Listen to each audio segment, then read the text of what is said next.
Hey, Julie, thank you so much for coming on the show today. Good to talk to you again. Thanks for having me. You bet. Hopefully your kids have had a relaxing summer. They still have several more weeks to go. My kids go back to school in like 2 weeks. It's crazy. I don't know where the summer is already gone. But nobody's called the cops on your kids this summer, have they? No one's called the cops yet. No, thankfully, no. But my kids, they don't actually have a thriving business that they've started. I know that you're alluding to this story out of Ohio. Mm-hmm. Yeah. So yes. And it's hard to keep track, honestly, of these stories. It used to be that, the kids would set up the lemonade stands and the health department would come and, kid, where's your permit? And then the lemonade stand gets shut down. Now you've got this latest out of Ohio, again, a young man who mows lawns for a living. And apparently while he was out mowing his yard, or mowing a yard, police were called. This was from WABC, Maple Heights, Ohio, WEWS.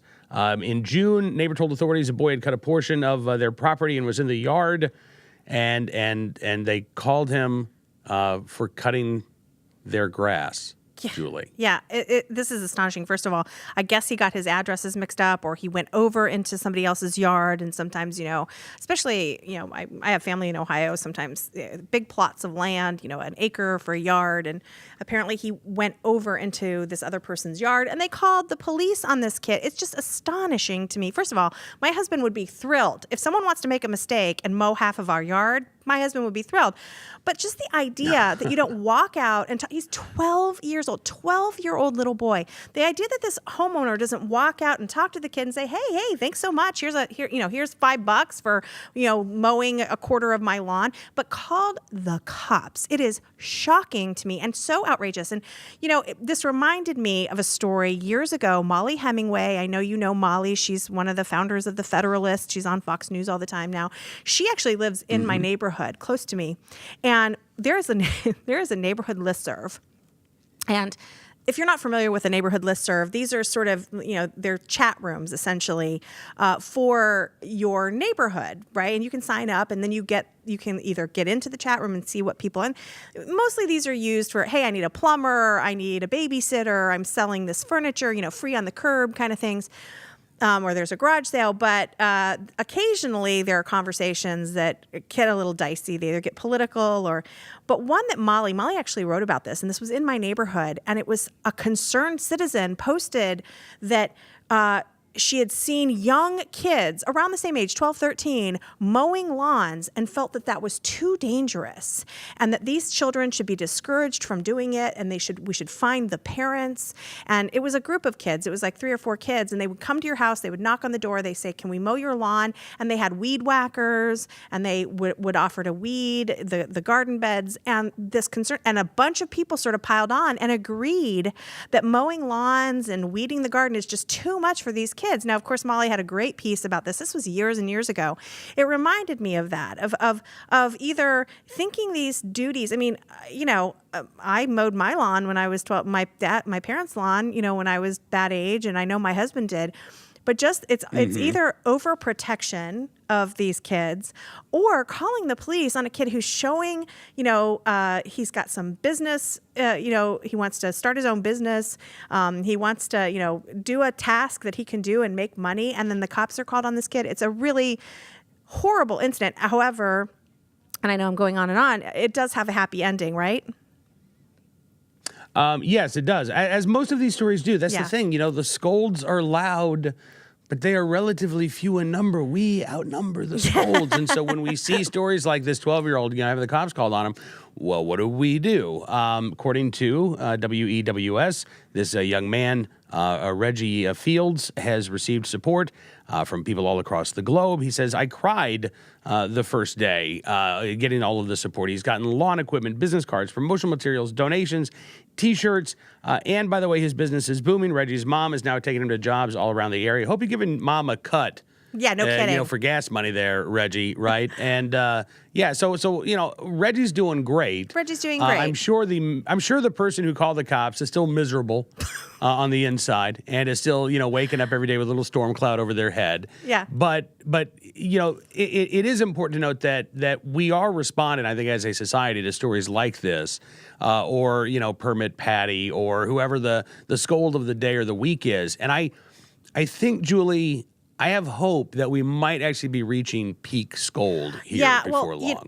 Look, it's really interesting. I think that, I mean, the permit patty and all those other, and there was recently a Harvard, I think she headed some sort of Harvard research organization within Harvard, though, who was sitting on a curb and was angry at this mother for allowing her daughter to play outside early in the morning, and was so horrible to this woman. I don't know if you saw that video. And again, these things go viral. And the woman from Harvard, this very educated, elite Harvard faculty person, then had to apologize. And I sort of hate internet mobs, but I prefer the sort of the thing that happened with Reggie, where they've actually given him donations for college. He's so cute. He said that, the reporter, there was this long story on Reggie and what happened, but they said, what do you want to do when you go to major and in college? And he said, business, just business. This kid's going to do well, right? But he's gotten some donations for his college fund. I mean, it's a great story, and I like those outcomes a little bit better. I certainly don't like, what sort of the permit patties and the sort of scolds do, but it also makes me nervous to see some of the internet mobs that end up getting people fired for a careless, like a moment of, being stupid. But at the same time, there is some good in that. It will make you think twice. I think people who have that sort of those knee-jerk reactions where they have to scold people or ask for permits or call the cops, maybe they'll think twice now and say, geez, I could get fired, or if this goes viral, this will be deeply embarrassing. So there's good and bad. It's uncomfortable to watch these things happen, but hopefully it'll cut down on them a little bit. I hope so. I'm not sure that, in all honesty, I'm not sure that those folks actually have the foresight to think about, well, what's the reaction going to be beyond the next 5 minutes here, right? I think that they are living in the moment, and then, some kids on my lawn, call the cops. But when you talk about the online mobs, I think we may be reaching peak scold and peak mob here, because when you start going back, to me, this week has sort of really jumped the shark, right? When you're now going back and like, oh my God, 8 years ago you said something that I'm not going to take out of context and find really offensive, so I can be mad. Yeah. Move on at that point. At that point you're looking for a fight. You're looking to scold somebody. Yeah. And it's one thing. It's one thing if something happens organically. Like so there was this story out of Odessa, Texas, where this waiter tweeted out, oh my gosh, I can't believe what happened to me at work, right? I look at this receipt, no tip. In fact, it says no tip for terrorist on there. Right. I had a feeling. Steakhouse ends up, because this is not the first time that this has turned out to be a hoax. And, again, the restaurant bans this customer for life. News media runs, a week's worth of stories on this young man, particularly in local media, really profiling him. And yes, you saw it coming. Yes, he faked it, and he lied, and he told the paper, I'm sorry I lied. I don't know why I lied. He's now been fired from his job. The customer's been invited back with, I think, like free steak for life. And sorry, we called you a racist. That, I think, is a firing that most people can get behind. Oh, absolutely. Yeah, right? Yeah.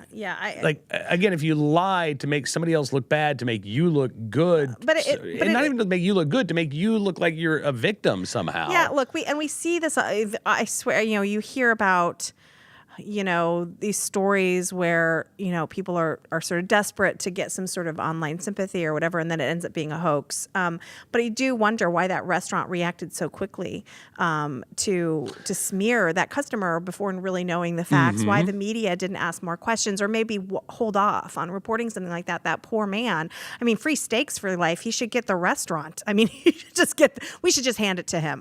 For what they did. So look, it is a new age. We see this, and this also sort of points to another phenomenon that we see all the time. And I know you tweet a lot about this, is when the media says something or some official says something and the retweets are, 14,000 retweets, and then there's a correction, and the correction has 300, right? And so, it's maddening because that these things the myths start, they sustain, and it's hard to correct that information. And Twitter is just the type of place where these sort of hot takes often are not correct, and then the corrections are not really that interesting. Absolutely. Talking again with Julie Gunlock from the Independent Women's Forum. Julie, thank you so much for coming in studio today. Thanks for having me. Always a pleasure. We'll do it again very soon.